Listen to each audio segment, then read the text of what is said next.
Hello all. இன்னைக்கு நாம ஒரு சிம்பிளான டேஸ்டியான மஷ்ரூம் சூப் பார்க்க போகிறோம்.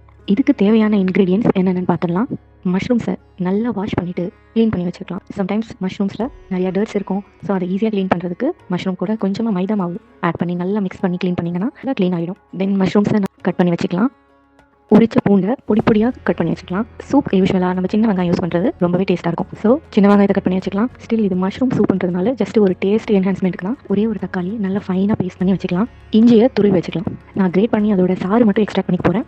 அண்ட் இதுக்கு நம்ம அதிகமாக எதுவும் மசாலாஸ்லாம் ஆட் பண்ண போகிறது இல்லை.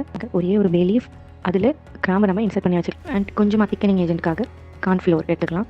ஓகே, ரெசிபி எப்படி செய்யலாம் போய் பார்க்கலாம். ஒரு ப்ரெஷர் குக்கரில் கட் பண்ணி வச்ச சின்ன வெங்காயத்தை ஆட் பண்ணிக்கலாம். பொடி பொடியாக கட் பண்ண பூண்டு பற்கள் ஆட் பண்ணிக்கலாம். அதுக்கப்புறமா நறுக்கி வச்ச மஷ்ரூம் பீசஸ் ஆட் பண்ணிக்கலாம். துருவி வச்ச இஞ்சி ஆட் பண்ணிக்கலாம். நான் இஞ்சி துருவல் ஆட் பண்ணுறதுக்கு பதிலாக அதோட சார் மட்டும் ஆட் பண்ணிக்கிறேன். நான் பேஸ்ட் பண்ணி வச்ச டொமேட்டோ ஆட் பண்ணிக்கலாம். தென் நமக்கு சூப் எவ்வளோ தேவையோ அதுக்கேற்ற மாதிரி தண்ணி ஆட் பண்ணிக்கலாம். அண்ட் ஒரு ஹாஃப் ஒரு குவார்ட்டர் டீஸ்பூன் ஜீரகப்பொடி ஆட் பண்ணியிருக்கேன். அண்ட் நம்ம கிராம்பு இன்சர்ட் பண்ண அந்த பே லீஃப் ஆட் பண்ணிட்டேன். அண்ட் சால்ட், சூப்புக்கு ஏற்ற சால்ட் கொஞ்சமாக ஆட் பண்ணிக்கலாம். தென் ப்ரெஷர் குக்கரில் வச்சுட்டு ஒரே ஒரு கொதி வந்ததுக்கப்புறமா நீங்கள் லீட் க்ளோஸ் பண்ணிங்கன்னா வெளியே எக்ஸஸாக வாட்டர் வந்து உங்களுக்கு ஸ்பில் ஆகாது. கம்ப்ளீட்டாக மஷ்ரூம் வேகிற அளவுக்கு நம்ம விசில் வச்சுட்டா போதும். ஒன்ஸ் ஓப்பன் பண்ணிவிட்டு நம்ம ஆட் பண்ண அந்த பே லீஃப் கிராம்பு எடுத்து போட்டுலாம்.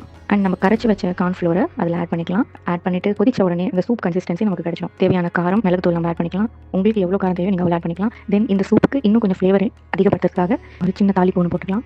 தாளிப்பு கரண்டியில் கொஞ்சமாக கீ போட்டுக்கலாம். நெய் நல்லா சூடானதும் ஜீரகம் போட்டு பொரிஞ்சதும் அதோட சேர்த்து சூடாக ஆட் பண்ணிக்கலாம். தென் நீங்கள் கலந்து விட்டுட்டு சூப் இறக்கும் போது பொடியாக கட் பண்ணி வச்ச கொரியாண்டர் லீவ்ஸ் ஆட் பண்ணி சூப்பை நீங்கள் இறக்கி சர்வ் பண்ணிடலாம். ஸோ இப்போ நமக்கு ஒரு டேஸ்டியான ஹெல்தியான எந்த ஆர்டிஃபிஷியல் ஃப்ளேவரும் ஆட் பண்ணாத மஷ்ரூம் சூப் ரெடி ஆகிடுச்சு.